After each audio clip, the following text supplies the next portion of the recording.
तैयार, तत्पर, जवाबदेह। समंदर में कोई आपात स्थिति हो या फिर देश के दुश्मनों की नापाक साजिश, देश की रक्षा के लिए समुद्री सीमा पर हर पल मुस्तैद है इंडियन कोस्ट गार्ड। समंदर में होने वाली हर नापाक साजिश को ये पल भर में सागर में मिला देते हैं।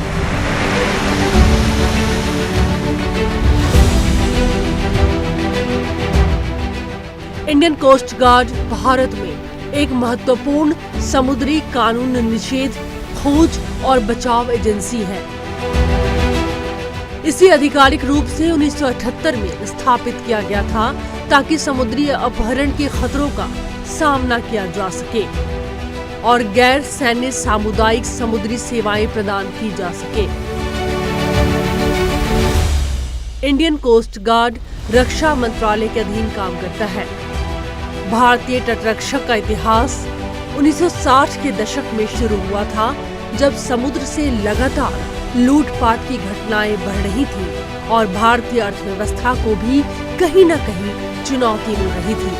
तब से इंडियन कोस्ट गार्ड देश की सुरक्षा के लिए प्रतिबद्ध है। इंडियन कोस्ट गार्ड दुनिया का चौथा सबसे बड़ा तटरक्षक बल बन चुका है। इंडियन कोस्ट गार्ड के पड़ोसी देशों के साथ काफी सौहार्दपूर्ण और अच्छे संबंध हैं। देश की समुद्री हितों की रक्षा करने वाले कर्मियों की वीरता, समर्पण और निष्ठा ही इंडियन कोस्ट गार्ड को सबसे अलग बनाती है।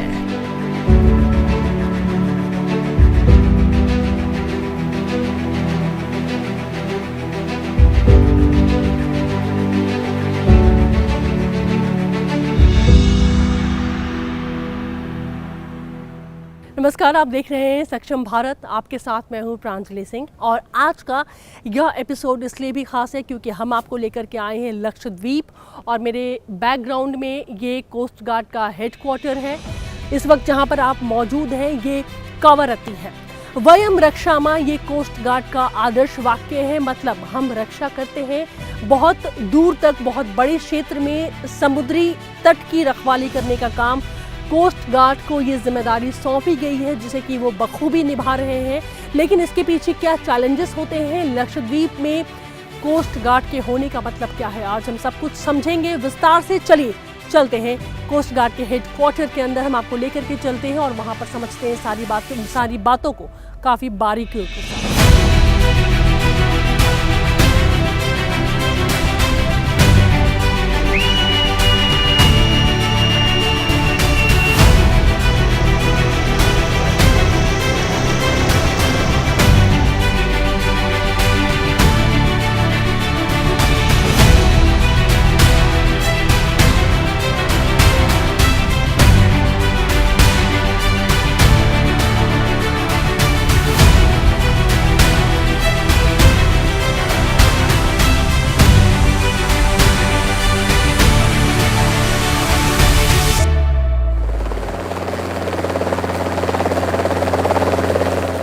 भारत के तटीय क्षेत्र जहां भी कोस्ट गार्ड की नियुक्ति है, उन इलाकों को 5 भागों में बांटा गया है ताकि हर एक इलाके की निगरानी हो सके।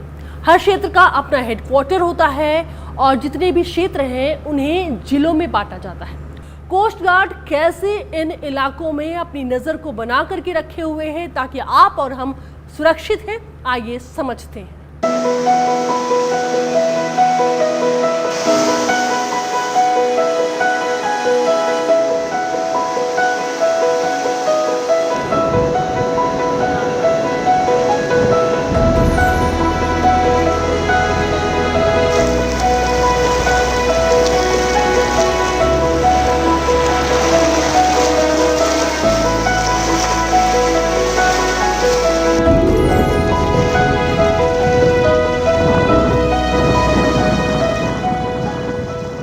देखिए, जहाँ तक लक्षद्वीप और मिनी कोई आइलैंड का सवाल है, ये एक बहुत महत्वपूर्ण जगह है इंडियन ईजेड में, जिसको एक्सक्लूसिव इकोनॉमिक जोन बोलते हैं। ये एक ऐसी जगह है जो आपके वेस्ट कोस्ट में है और हमारे कोचीन से करीब 200 माइल की दूरी पे है। 2004 में जो इंडियन कोस्ट गार्ड ने वहाँ पे एक स्टेशन जो है वहाँ पे इनोग्रेट किया था कावरती में। उसके बाद से सिंस वो जगह इतनी इम्पोर्टेंट है तो हमने फिर कुछ वर्षों के बाद में एंद्रोथ और मिनिकॉय में भी हमने जो है अपने स्टेशन बनाए हैं। यहाँ पे जो है इंडियन ईज़ में करीब 1 लाख से ऊपर, इंडियन ओशन रीजन में करीब 1 लाख से ऊपर जो है शिप निकलते हैं। और लक्षद्वीप मिनिकॉय आइलैंड से भी बहुत सारे जहाज जो हैं ईस्ट वेस्ट कॉरिडोर में, जो ट्रांजिट बोलते हैं ईस्ट वेस्ट कॉरिडोर, वहाँ से बहुत निकलते हैं। जहाँ तक लक्षद्वीप का सवाल है, हम अपनी जो है वहाँ पे मौजूदगी है और उसको बढ़ावा दे रहे हैं, क्योंकि हम अपने जो इंटरसेप्टर बोट्स हैं वो अभी हमने वहाँ पे बेस किए हैं। हम वहाँ पे एक जेट्टी बना रहे हैं एंद्रोथ में, ताकि हम अपने जहाज भी वहाँ परमानेंट बेस कर पाएँ। और उस जगह को हम चाहते हैं कि बिल्कुल 24/7 जो है वहाँ पे जो है सर्वेलेंस रहना चाहिए। और वो सर्वेलेंस के लिए हम जो है भारत सरकार जो है कोस्ट गार्ड को जो है बहुत सारा जो है बजट एलोकेट कर रही है। इंफ्रास्ट्रक्चर जो है हम टेक्निकल इंफ्रास्ट्रक्चर जो है हम बहुत डेवलप कर रहे हैं। एविएशन रिलेटेड भी जो है वहाँ पे हम लोग जो है एक हेलीपैड भी बनाने की कोशिश कर रहे हैं। और अभी भारत सरकार का जो एक कदम है जो मिनिकॉय में वहाँ पे एक रनवे बनाने का है, वो भी चंद वर्षों में जो है वो भी आने की संभावना है। समुद्र को समझना इतना भी आसान नहीं है। ये कला उसी के पास हो सकती है जिनके पास समुद्र की एक अच्छी खासी कमांड हो, जैसे कि हमारी कोस्ट गार्ड। क्या होती है रणनीति, क्या कैसी होती है ऑपरेशनल तैयारियां, इस वक्त बातचीत करने के लिए हमारे साथ डिस्ट्रिक्ट कमांडर DIG विकास वालिया जुड़ रहे हैं लक्षद्वीप कावरत्ती से। सर, सनसद टीवी पे स्वागत है आपका। और सर, आपकी भूमिका अपने आप में इसलिए भी खास है क्योंकि देखिए, अगर मैं इस पूरी अरेबियन सी की बात करूं तो इस यहाँ भी सुरक्षा कई मायनों में बहुत महत्वपूर्ण है, लेकिन फिर भी कोस्ट गार्ड की भूमिका अगर आप हमें समझाना चाहें। कोस्ट गार्ड एक्ट 1978 के हिसाब से हमारी कुछ चार्टर ऑफ ड्यूटीज़ हैं। उस चार्टर ऑफ ड्यूटीज़ में हमारे को क्लियरली डिफाइन किया गया है कि हमें क्या क्या करना है। उसके मुताबिक protection and safety of offshore installation and artificial island, protection of our fishing community, providing assistance to fishing community, helping in collecting the scientific data। हमारा कुछ दायित्व बनता है एनवायरनमेंट के प्रति, तो protection and control of marine pollution. तो ये सब ड्यूटीज़ हमारी क्लियरली डिफाइन है हमारे कोस्ट गार्ड चार्टर में। कावरत्ती के अंडर में मिनिकॉय और एंद्रोथ आइलैंड आते हैं। कोस्ट गार्ड की इम्पोर्टेंस बहुत बढ़ जाती है जब हम मिनिकॉय और एंद्रोथ की बात करते हैं। Basically sea line of communication, जो समुद्री जहाज़ हैं, जो मालवाहक जहाज़ हैं, कमर्शियल मरीन शिप्स हैं, वो लक्षद्वीप के बहुत पास से गुज़रते हैं। तो जब वो यहाँ से गुज़रते हैं तो बहुत कुछ हो सकता है। हम अंदाज़ा लगा सकते हैं कि मरीन पोल्यूशन हो सकता है, एंटी स्मगलिंग एक्टिविटीज़ हो सकती हैं, या कोई सर्च एंड रेस्क्यू हो सकता है। तो बहुत सारी दिक्कतें, बहुत सारी समस्याएं यहाँ पर आ सकती हैं। तो उन समस्याओं को कैसे काउंटर करना है, उन सब के लिए हम यहाँ पर तैयार हैं, तैनात हैं। तो हम यहाँ पर सतर्क रहते हैं राउंड द क्लॉक 24/7। और हमारा कोस्ट गार्ड स्टेशन मिनिकॉय और कोस्ट गार्ड स्टेशन एंद्रोथ इस चीज़ के लिए पूरा तैयार है, और कावरत्ती से हम इसकी मॉनिटरिंग करते हैं। सर, ये इलाका कितना खास है और किन मायनों में आप स्पेसिफिक अगर हमें समझा सके इस पूरे इलाके के बारे में? जैसे आपने सही बताया कि यहाँ पर 10 आइलैंड ऐसे हैं जहाँ पर के लोग रहते हैं। टोटल आइलैंड 32 आइलैंड्स हैं, जिनमें से 10 में लोग रहते हैं। तो बेसिकली देखा जाए तो 22 आइलैंड ऐसे हैं जिन पे ना तो इंसान है, ना ही कोई लाइफ है वहाँ पर। तो इस मायने में ये आइलैंड बहुत इंपॉर्टेंट हो जाते हैं, बिकॉज़ वहाँ पर उनकी मॉनिटरिंग करना, उन आइलैंड्स की मॉनिटरिंग करना कि वहाँ पर कोई इलीगल गतिविधि ना हो जाए या वहाँ पर कुछ और कोई समस्या ना पैदा हो जाए। तो इसके लिए हम यहाँ पर तत्पर रहते हैं, और हमारी फोर्सेस, हमारे शिप्स यहाँ पर पेट्रोलिंग करते हैं, यहाँ पर पुलिसिंग करते हैं, और इस चीज़ को हम मॉनिटर करते हैं। और रेगुलर बेसिस हमारे जहाज़ यहाँ पर हर दिन तैनात रहते हैं, हर दिन पेट्रोलिंग होती है, और हम इन आइलैंड्स को सुरक्षा देते हैं। लक्षद्वीप में कोस्ट गार्ड की तैनाती, क्या मतलब है इसका? लक्षद्वीप में कोस्ट गार्ड की तैनाती मैम इस पॉइंट ऑफ व्यू से बहुत इंपॉर्टेंट हो जाती है, क्योंकि हमारे ये आइलैंड्स हैं, ये स्कैटर्ड आइलैंड हैं, ये हमारे मेनलैंड इंडिया से थोड़ा दूरी पर हैं, और ये भारत की वेस्टर्न सीमाओं पर स्थित हैं, और हमारी प्रॉक्सिमिटी हमारे पड़ोसी देश से भी है। तो ये सीमाएं बहुत इंपॉर्टेंट हो जाती हैं। इन आइलैंड्स के पानी में से बहुत सारा कमर्शियल मरीन जो जहाज़ हैं वो निकलते हैं यहाँ से, तो उन सब पर मॉनिटर करने के लिए, उन सबको एक तरीके से उन सबको सिक्योरिटी सेफ्टी प्रोवाइड कराने के लिए, हमारी फ़िशिंग कम्युनिटी है यहाँ पर, उनकी सुरक्षा के लिए, उनको असिस्टेंस देने के लिए, तो ये इम्पॉर्टेंट हो जाता है कि नौसेना भी सर यहाँ पर है, उसकी भी अलग भूमिका है। लेकिन मैं अगर बात करूँ थोड़ी सी टेक्निकल चीज़ों की बात करूँ, तो उनके शिप्स में और कोस्ट गार्ड के शिप्स में या बाकी तकनीकों में कितना फ़र्क है सर, क्या फ़र्क है? आपने बहुत अच्छा प्रश्न पूछा है ये कि नेवी, भारतीय नौसेना और भारतीय तटरक्षक के पोत जो हैं वो कुछ मायने में एक जैसे हैं, बट हमारे रोल्स अलग अलग हैं। अब मैं आपको अगर भारतीय तटरक्षक के बारे में बताऊं तो हमारे जहाज़ के डिज़ाइन अलग हैं, हमारे जहाज़ में तैनात जो हमारे सैनिक हैं, जो हमारे सेलर्स हैं, जो हमारे ऑफिसर्स हैं, वो अलग से ट्रेंड होते हैं, उनको अलग से उनकी रोल्स हैं। हमारे कोस्ट गार्ड के अलग से रोल्स हैं, तो उनके लिए उनको ट्रेनिंग दी जाती है specific to search and rescue, specific to boarding operations, specific to oil pollution. तो उसी तरीके के जहाज़ हमारे पास भारतीय तटरक्षक पोत हैं। जैसे हमारे ऑयल पोल्यूशन अगर हो जाता है तो हमारे पास कुछ ऐसे जहाज़ हैं स्पेसिफिक हैं जो कि इन चीज़ों में काम आते हैं। तो ऑयल पोल्यूशन वेसल्स हैं हमारे पास, तो हमारे स्पेसिफिक हैं, हमारा रोल स्पेसिफिक है, हमारे मिशन स्पेसिफिक हैं। इन्वायरमेंट के लिए क्या कोस्ट गार्ड कर रही है सर? भारतीय तटरक्षक मैम पर्यावरण के लिए वचनबद्ध है। हमारे बहुत सारे ऐसे प्रोग्राम चलते हैं जिसमें कि हम लोकल फ़िशिंग कम्युनिटी को इस चीज़ के लिए जागरूक करते हैं कि वो पर्यावरण के प्रति जागरूक रहें, क्योंकि वही एक ऐसी कम्युनिटी है जो प्रतिदिन बाहर निकलते हैं, मछली पकड़ते हैं। तो मछली पकड़ते वक्त उस वक्त उनको क्या क्या प्रिकॉशंस लेने हैं, किन किन स्पीशीज़ का, मरीन स्पीशीज़ का उनको ध्यान रखना है कि कहीं वो गलती से किसी और ऐसी एंडेंजर्ड स्पीशीज़ को ना उनकी जान ले लें या उनको पकड़ लें। तो इस चीज़ के लिए हम उन्हें जागरूक करते हैं और ये हमारा रेगुलर प्रोग्राम है। और जब भी हमारे पोत बाहर निकलते हैं तो वो पूरे चौकन्ने रहते हैं, ताकि अगर इन एक्टिविटीज़ में कोई भी अगर फ़िशरमैन या कोई कम्युनिटी इन एक्टिविटीज़ में इन्वॉल्व हैं तो हम उसके प्रति एक्शन लेते हैं, उसके अगेंस्ट एक्शन लेते हैं। यहाँ के जो लोग हैं वो भी अपने आप में बहुत बड़ी जिम्मेदारी है, क्योंकि हम यहाँ पर आए हैं, हम इस आइलैंड की रक्षा कर रहे हैं, और ऐसे तमाम जो आइलैंड जो कि कोस्ट गार्ड के पास में हैं, वहाँ के लोगों से भी सही कम्युनिकेशन होना चाहिए। आप लोग क्या लोगों के प्रति भी आप लोगों की उतनी जिम्मेदारियाँ हैं, और क्या कर रहे हैं आप उन लोगों के लिए?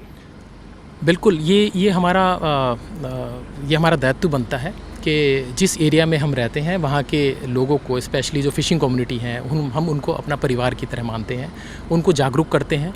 हम उनके लिए स्पेशल कम्युनिटी इंटरेक्शन प्रोग्राम हमारे द्वारा चलाए जाते हैं, जिसमें हम उनको इन चीज़ के लिए जागरूक करते हैं कि जब वो बाहर जाएँ, समुद्र में जाएँ, मछली पकड़ने के लिए जाएँ, तो उन्हें क्या करना है, उन्हें किन किन चीज़ों का ध्यान रखना है। अगर वो कोई इलीगल एक्टिविटी होते हुए देखते हैं तो उन्हें हमें किस तरह से बताना है।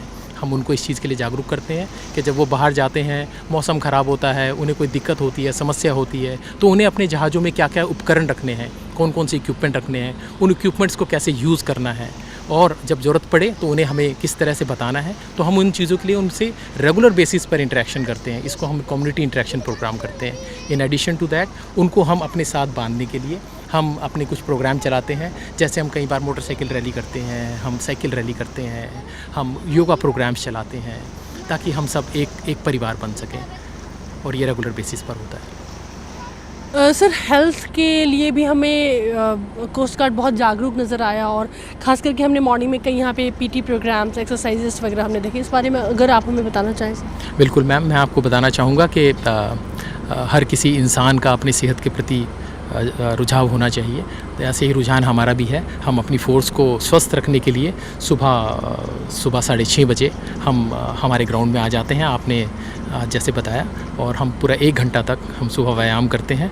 फिर उसके बाद हमारा ऑफिस आवर्स शुरू होता है, और ऑफिस आवर्स के बाद हम इंश्योर करते हैं कि शाम को 5:30 बजे से लेकर 6:30 बजे तक हम एक गेम खेलें, कुछ भी। हम वॉलीबॉल खेलते हैं, हम यहाँ पर बैडमिंटन खेलते हैं, हम यहाँ पर टेबल टेनिस खेलते हैं, इंडोर गेम्स भी हैं हमारे पास यहाँ पर। तो हम इस तरह से हम पूरा अपना दिनचर्या अपनाते हैं।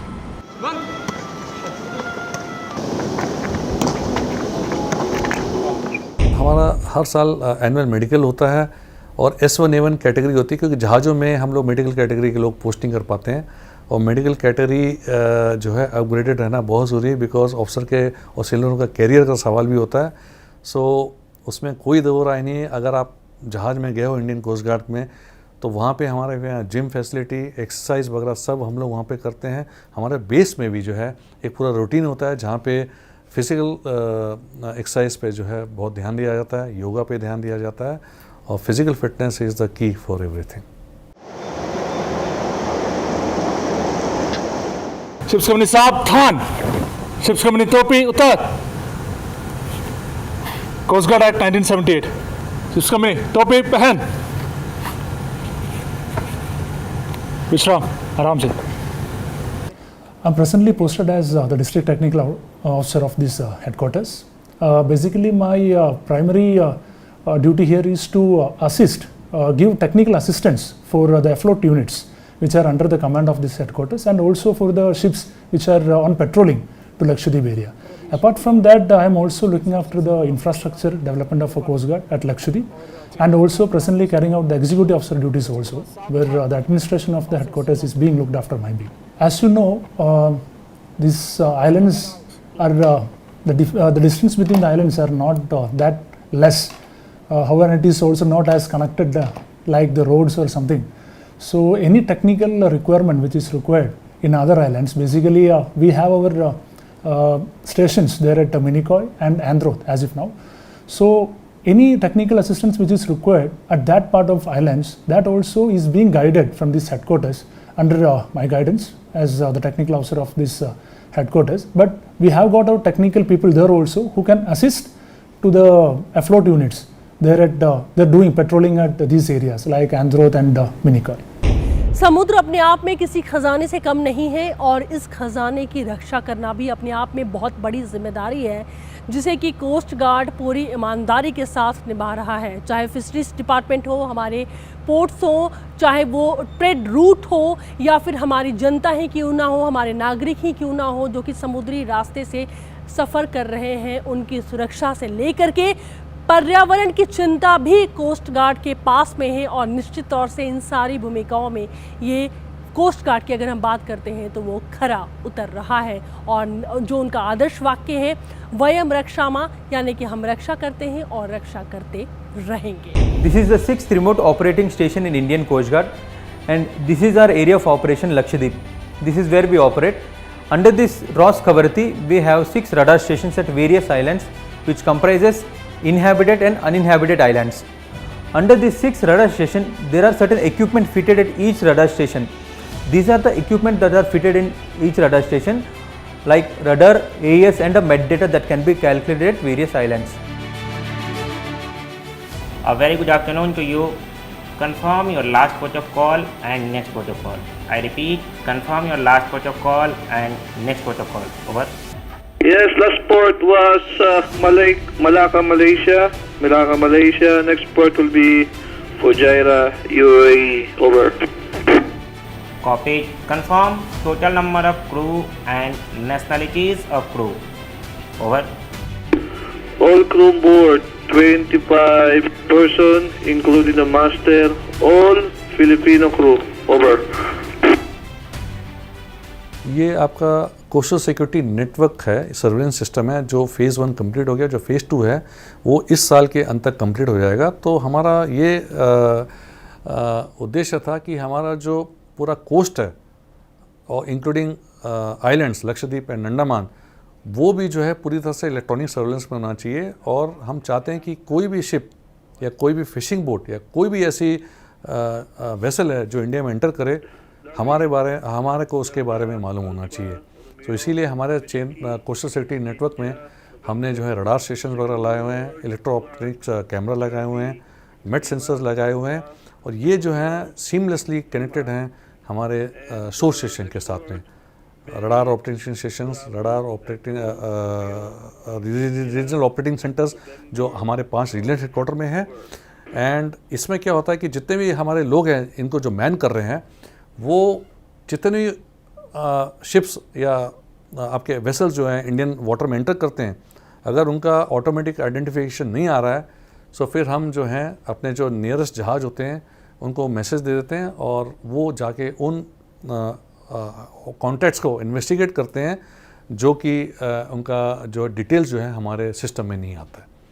सो ये इलेक्ट्रॉनिक सर्वेलेंस जो है बहुत ज़रूरी है, क्योंकि इतने बड़े एरिया में हर जगह जहाज़ हो नहीं सकता है। इलेक्ट्रॉनिक सर्वेलेंस के माध्यम से हम लोग ये पता लगा लेते हैं कि कौन सा जो है वेसल ऑफ इंटरेस्ट है और किस जगह पे हमारे जहाज़ को डाइवर्ट करना चाहिए। आपको बताना चाहता हूँ कि हमारी जो पेट्रोलिंग और सर्वेलेंस है वो मल्टी लेवल होती है। सो जहाज़ के अलावा हमारे हवाई जहाज़ भी जो है इन पे नज़र रखते हैं, और ऐसा हो नहीं सकता है कि हमारी multi level coastal security construct में कोई भी जो है वेसल जो है उस लेयर से निकल जाए। और कोस्ट पे भी स्पेशली हम लोगों ने जो है अपने शिप्स रखे हुए हैं कि अगर मान लो कोई भी जगह से कोई वेसल अनडिटेक्ट होके जो अनआइडेंटिफाइड वेसल जो है कोस्ट की तरफ आता है, तो वहाँ पे भी जो है हमारे जो है लेयर पेट्रोलिंग होती है, जो कि उनको समय पर पकड़ लेती है।